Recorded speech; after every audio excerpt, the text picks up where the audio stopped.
Boxing update mga tol, Fernando Martinez bagong unified champion sa super flyweight division. Hawak na niya ngayon ang unified IBF at WBA belt. Hindi nga umubra ang katigasan ni Kazuto Ioka kay Fernando Martinez. Maganda naman yung naging laban ni Ioka at Fernando Martinez, pero mas nangibabaw pa rin yung pagiging agresibo ni Martinez. Maganda rin ang depensa ni Ioka mga tol, pero marami siyang tinanggap na suntok. Parang ginawang sausawan ang muka ni Kazuto Ioka, talagang pumapasok ang suntok ni Martinez.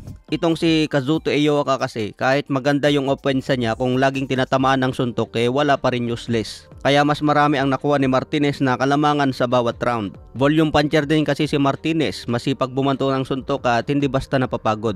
Pinatunayan na yan ni Fernando Martinez laban kay Jerwin Ancajas, 2 beses niya tinalo ang ating kababayan. Sinundan pa ni Fernando Martinez kay Jade Bornea.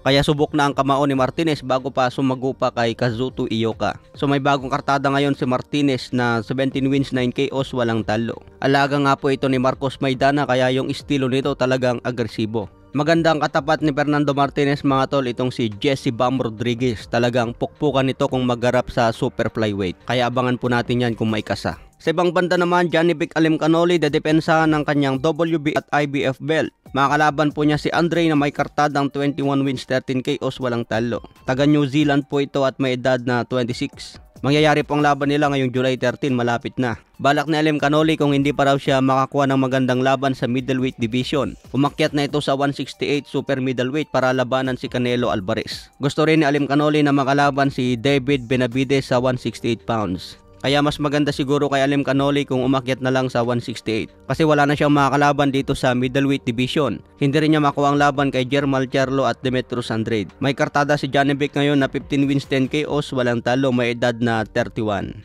Sa ibang banda naman, nakita si Teofimo Lopez at Ryan Garcia sa naging bakbakan ni Nate Diaz versus George Masvidal. Ito rin ang isang gusto ng maraming fans mga tol, laban ni Lopez at Ryan Garcia. So mapapanood kaya natin ito sa 140 pounds. Samantala, kampo ni Teofimo Lopez, hinahamon nga po ang unification fight kontra Pitbull Isaac Cruz. Bago raw umakyat si Teofimo Lopez sa 147 pounds, hinahabol nila ang unification fight kay Pitbull Cruz.